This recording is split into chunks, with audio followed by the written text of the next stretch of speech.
ഇന്നൊരു അവധി ദിവസമാണ് കേട്ടോ. അതുകൊണ്ട് തന്നെ എല്ലാവരും വീട്ടിലുണ്ട്. ഇതാ കണ്ടില്ലേ, പിള്ളേരുടെ ടേബിൾ ടെന്നീസ് കളിയാണിത്. അവന്റെ ക്രിയേറ്റിവിറ്റിയാണ് കേട്ടോ ഇത്. അല്ലേട്ടും പറഞ്ഞു എന്തായാലും എനിക്ക് പുറത്ത് പോകണം, അപ്പൊ ഞാൻ ബിരിയാണി മേടിച്ചോണ്ട് വരാം, ഇന്ന് നീ ഒന്നും കുക്ക് ചെയ്യേണ്ട. അങ്ങനെ അച്ഛനും മോനും കൂടെ ബിരിയാണി മേടിക്കാൻ പോവാണ് കേട്ടോ. ബിരിയാണി മേടിക്കാൻ പോയവർ തിരിച്ചു വന്നപ്പോൾ ഡോണറ്റും വെട്ടുകേക്കും ക്രീബണ്ണും ഒക്കെ ആയിട്ടാണ് കേട്ടോ തിരിച്ചു വന്നത്. അങ്ങനെ ബിരിയാണിയൊക്കെ കഴിച്ചിരുന്നപ്പോഴാണ് കേട്ടോ പുറത്ത് അടിപൊളി മഴ.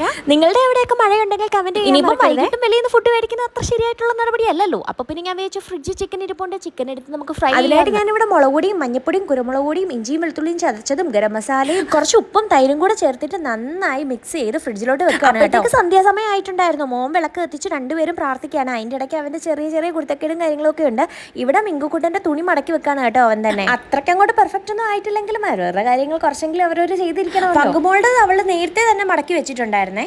അത് കഴിഞ്ഞിട്ട് ആ പാലെടുത്ത് കുടിക്കുകയാണ് രണ്ടുപേരും കൂടെ. അപ്പോഴത്തേക്കും ഞാൻ പാൻ എടുത്ത് എണ്ണ ഒഴിച്ച് ആ ചിക്കൻ പറക്കി ഇടുന്നുണ്ട് കേട്ടോ. ഇനി ഞാൻ കുറച്ച് നേരം ഇത് അടച്ചു വെച്ച് വേവിക്കും. വെള്ളം ഒന്നും ഒഴിക്കത്തില്ല, ആ ചിക്കന്റെ വെള്ളത്തിൽ തന്നെ കിടന്ന് കുറച്ച് നേരം വേവും. അപ്പോൾ ഈ മസാലയെല്ലാം ചിക്കൻ ത്തോട്ട് നന്നായിട്ട് കയറി പിടിക്കുവേ. പിന്നെ ഞാൻ ചപ്പാത്തിക്കുള്ള മാവ് നേരത്തെ തന്നെ കുഴച്ച് വെച്ചിട്ടുണ്ടായിരുന്നു കേട്ടോ. ഇനി അത് ചപ്പാത്തി പരത്തിച്ചുടണം. ഞാനുണ്ടാക്കുന്ന ചപ്പാത്തിക്ക് ടേസ്റ്റിന് അത്ര വലിയ പ്രശ്നമൊന്നും ഇല്ലെങ്കിലും ഷേപ്പിൽ വളരെയധികം ഞാൻ പിന്നോട്ടാണ്. ഇന്ത്യ പാകിസ്ഥാൻ മാത്രമല്ല കേട്ടോ, ഭൂപടത്തിലുള്ള ഒട്ടുമിക്ക രാജ്യങ്ങളും നിങ്ങൾക്ക് എന്റെ ചപ്പാത്തികളിൽ കാണാനായിട്ട് സാധിക്കും. അത്രയ്ക്ക് കഴിവ് എനിക്കുണ്ട്. മഴയൊക്കെ പെയ്തെങ്കിലും ഈ തീരെടുത്ത് നിൽക്കുന്ന കാരണമായിരിക്കും ഭയങ്കര ചൂടാണ് കേട്ടോ. സാധാരണ ഞാൻ ജനലൊക്കെ തുറന്നിട്ടിട്ടാണ് കുക്ക് ചെയ്യാറുള്ളത്. കഴിഞ്ഞ ദിവസം എനിക്ക് നല്ലൊരു പണി കിട്ടിയിട്ടുണ്ടായിരുന്നു. ഈ കാണുന്ന വണ്ടില്ലേ, ഇത് ഫുള്ളായിട്ട് നമ്മുടെ വീട്ടിൽ കയറിയിട്ടുണ്ടായിരുന്നു. ഒരു 6:30-7 മണി ആയപ്പോഴത്തേക്ക് ഒരു ജനൽ ഞാൻ തുറന്നിട്ടതാണ് കാര്യം. അതിനെ ഓടിക്കാൻ പറ്റ പാട് 12 മണി വരെ ഞങ്ങൾ അതിന് പറഞ്ഞു. നിങ്ങളുടെ വീട്ടിലും ഇതുപോലുള്ള വണ്ടികൾ വരികയാണെങ്കിൽ നിങ്ങൾ എന്താ ചെയ്യാറുള്ളതെന്നൊന്ന് കമന്റ് ചെയ്യണേ.